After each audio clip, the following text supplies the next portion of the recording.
Today, we're diving into a top list of games that give you total freedom to feel like the boogeyman incarnate. These are the titles where you can role-play as an aggressively stylish force of nature. If this is your first time here, please hit that like button and subscribe. For my part, I promise you one hell of a lineup. Enjoy! Max Payne 3. Max Payne 3 is, without exaggeration, an icon of aggressive gameplay. In my opinion, it's a true gold standard for third-person shooters that many others should look up to. If you swap the main character's model for, say, Keanu Reeves, you'd be forgiven for thinking the game was based on a movie. The game's main strength isn't just the brilliantly choreographed gunfights, but the legendary bullet time mechanic. In slow motion, you can pull off incredible, beautiful mayhem on screen, spectacularly obliterating enemies one after another. It's great that the developers use the powerful combination of the Rage and Euphoria engines, making every enemy behave like a lifelike person. They can trip, drop their weapon if shot in the hand, or fall if you shoot their knees. This makes the gunfights incredibly visceral, even years later. Plus, the manually animated reloads and brutal executions, like a point-blank shot, make every fight feel cinematic. The enemy AI is also top-notch. You're not fighting brain-dead cannon fodder, but rather experienced thugs. This is arguably one of the best third-person shooters of all time and a must-play. Body Cam. Next up is Body Cam, a game that frankly is terrifyingly realistic and simultaneously appealing precisely because of that. There are no melee scenes here, but the first-person gunfights are beyond praise. The realism sometimes gives you chills because, thanks to the Unreal Engine 5 graphics, the game looks ridiculously good. It genuinely feels like you're watching a real body cam recording of military action, which is its main selling point. The arsenal is decent, every shot sounds like thunder, and the screen shake adds to the tension. Add realistic lighting and animations, and you get a technological masterpiece. It's even more interesting to play body cam against real players because you never know how the person on the other side of the screen will react. A stunning shooter with an emphasis on brutal realism and team play. Sleepin' Dogs. Continuing the theme, we have to mention Sleepin' Dogs, one of the most underrated GTA clones, but with a Hong Kong flavor and magnificent combat. Chinese organized crime is different from its Western counterpart, so the emphasis on hand-to-hand fighting and kung fu is key. You play as an undercover cop, so his training is no surprise. You'll engage in fights using combo strikes and timely counterattacks, much like the Batman Arkham series. The environment is actively utilized. You can grab an enemy and throw them into a crowd, finish them off using a display case, or do something incredibly brutal. Since this is a crime game, the gunplay is well executed, and there's the good old bullet time where you can stylishly dish out slow-mo headshots. If you've been looking for a game with beautiful melee combat and an Asian flavor, you can't miss this underrated masterpiece. Hitman. The series about the bald killer with a barcode on the back of his head practically demanded a spot on this list. Where else do you get such variability in taking out a target? Go full-on aggressive and loud, or be a master of elegance and subtlety? While the early games emphasized stealth and style, starting at least with Absolution, the situation changed. Now you can combine aggression and stealth, or choose one path entirely. The combat became much more interesting with close-quarter skirmishes and the ability to improvise with weapons and the environment. In the latest installments, this mechanic has been perfected. Variability has increased exponentially, and aggressive gameplay has been significantly improved. Causing total chaos with gunfights and beautiful executions is not a problem. If you want to feel like a highly trained assassin and replay levels differently every time, I highly recommend it. Cyberpunk 2077, who would have thought? But even in this game, the aggressive gameplay style is implemented brilliantly and fully deserves to be on this list. At first glance, it seems like a first-person shooter with RPG elements. However, that's a mistake. You can absolutely cause mayhem here, thanks not only to a smart choice of weapons, but also by upgrading your cyberware. The gunfights are exceptionally well done. You can install interesting enhancements on advanced weapons, such as a chip that allows you to shoot exclusively for the head. The hand-to-hand combat is also great. You can not only perform stylish finishers, but also hit with such force that the opponent literally flies apart. And of course, the environment is your main ally. From explosive barrels and destructible walls to electricity you can shove an enemy into. The perfect game to feel like Keanu Reeves in the future. Plus, he's actually in it as Johnny Silverhand, so you definitely shouldn't skip Cyberpunk. Watch Dogs Legion!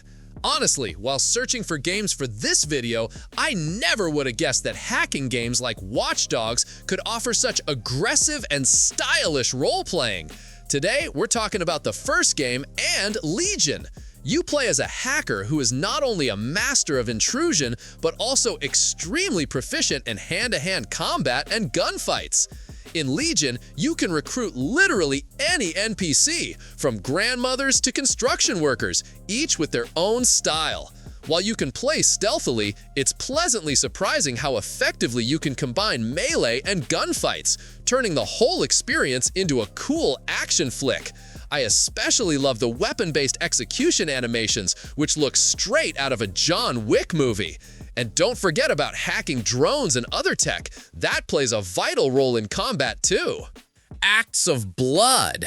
Acts of Blood can rightly be called the illegitimate son of the aforementioned Sleeping Dogs, though it hasn't been released yet.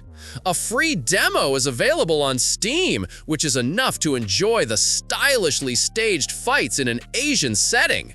The premise is simple. A young man seeks revenge on thugs for the death of his family. The motivation is there, so the violence is appropriately brutal. The combat is similar. Combo attacks, blocks, counters, use of the environment and improvised weapons, and brutal executions. Everything you find acts as a weapon. Bats, knives, pistols, rifles, and you can switch between them quickly. The environment is destructible, so you can slam enemies into furniture, throw them across tables, or blow up barrels. Different enemy types require combining moves and patterns. Even though the game hasn't launched, it has enormous potential. I want to start right away with something that is both relatively unknown and incredibly promising. Take this game, for instance. It hasn't been released yet, but it looks absolutely intriguing. The gameplay is literally a volatile mix of Splinter Cell blended with something aggressively brutal. It also has a light The Last of Us flair, just with a Korean twist. The game offers two classic styles, one stealthy, the other much more brutal. But the real cherry on top is combining these approaches. The first thing that hooks you about Mudang is the animations. They weren't just thrown together, they were motion captured from actual Korean military personnel. This makes every punch and jump look slick and authentic. You wouldn't guess this project is being made by a small, lesser-known studio. The levels promise to be open with highly variable approaches. You can crawl through vents like classic Splinter Cell, or you can set up spectacular ambushes with gunplay and brutal melee. Overall, it looks very interesting, even if it's clearly in the early stages of development. I'm definitely looking forward to a solid action game in the vein of the later Splinter Cell titles. Sifu. If stealth holds no interest for you and all you crave is pure aggression, then today's real favorite is Sifu. A stunning title in its genre and literally one of the best games where the theme of hand-to-hand combat using the environment is fully explored. Your hero is a veritable walking death machine focused on kung fu and street fighting. You can even install a mod to replace the character model with Keanu Reeves for maximum immersion. The entire gameplay loop is built on combinations of strikes, blocks, and counters. Every hit feels like a powerful blow, and the animations, captured from real fighters, add to the realism. The environment is your main ally here. Slam enemies into walls, throw them through windows, or grab objects to use as weapons. Bosses require pattern recognition. You need to constantly dodge, parry, and counter. If you love action movies that focus on intense hand-to-hand combat, this is an unmissable landmark game. Red Dead Redemption 2. Red Dead Redemption 2 is another Rockstar project on our list that, along with Max Payne 3, deserves mention. While the main draw seems to be the story, the developers didn't skimp on the theme of the brutal Wild West and the superbly implemented gunfights. This is one of those rare cases where the developers gave 100% to both the gunplay and the melee combat. The main highlight is the combination of the two. Hand-to-hand combat includes punches, uppercuts, and finishers, and the environment is your main ally, allowing you to slam enemies against walls. Given the setting, the weapons here are heavy and powerful, and enemies react realistically to hits in the leg, arm, or head. RDR2 is a perfect example of developers using the Wild West theme to its fullest without forgetting about gameplay or story. Ghost of Tsushima. If John Wick were an elite killer but a samurai, then the perfect example of brutal gameplay is Ghost of Tsushima. Probably one of the best samurai games I've ever seen.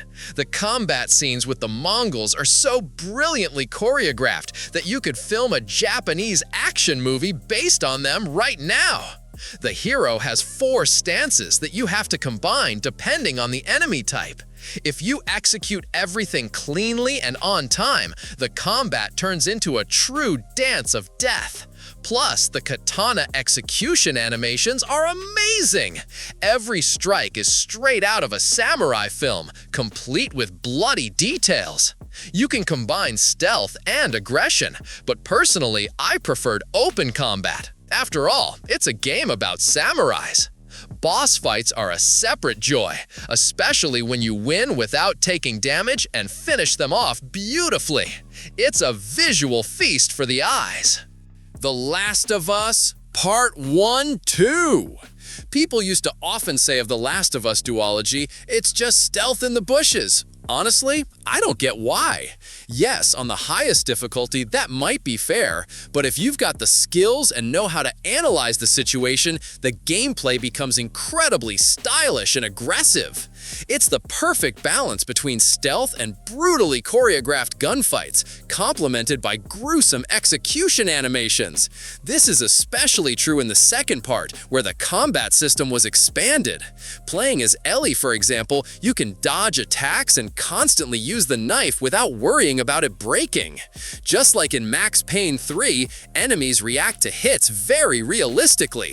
Shooting someone's knees and then finishing them off in style is par for the course here. The melee and firearm execution animations are sometimes indecently good, especially when combined with realistic blood splatter. In short, you can absolutely play this game hyper-aggressively and beautifully. All you need is skill. Splinter Cell Conviction Blacklist. It makes no sense to separate Splinter Cell Conviction and Blacklist, so they've taken a single spot. Many people consider Conviction a John Wick game long before the Keanu Reeves movies, and for good reason. The gameplay in these two parts radically departed from the predecessors. While the earlier games focused on pure stealth, Conviction and Blacklist shifted to a more aggressive and therefore more stylish type of gameplay. The game no longer forces you to constantly crawl in the shadows, but gives you the option to quickly and stylishly dispatch enemies. Take the mechanic that lets you mark and execute multiple opponents with the press of a button, after perhaps taking one down for a manual execution. The game offers tons of variations and gadgets to play as a devastatingly stylish and effective operative. While these games did change the series' gameplay, I believe they were a breath of fresh air for what had become a slow-paced franchise. The Hong Kong Massacre. Remember that spectacular scene from John Wick Chapter 4 where the camera switched to a top-down view, making everything look like brutal isometric gameplay? It was inspired by this little-known but hellishly good game. This is a super fast isometric action game in the spirit of Hotline Miami, where the gameplay is all about stylishly eliminating enemies. Here's the catch. Enemies die in one shot, but your hero isn't a tank either. This makes the playthrough significantly more interesting and challenging. Thankfully, there's a bullet time mechanic that allows you a brief moment to plan your next move. As you progress, you unlock different firearms. Visually, the game is very appealing, especially the shooting and destruction of the environment, despite being an indie project from a small studio.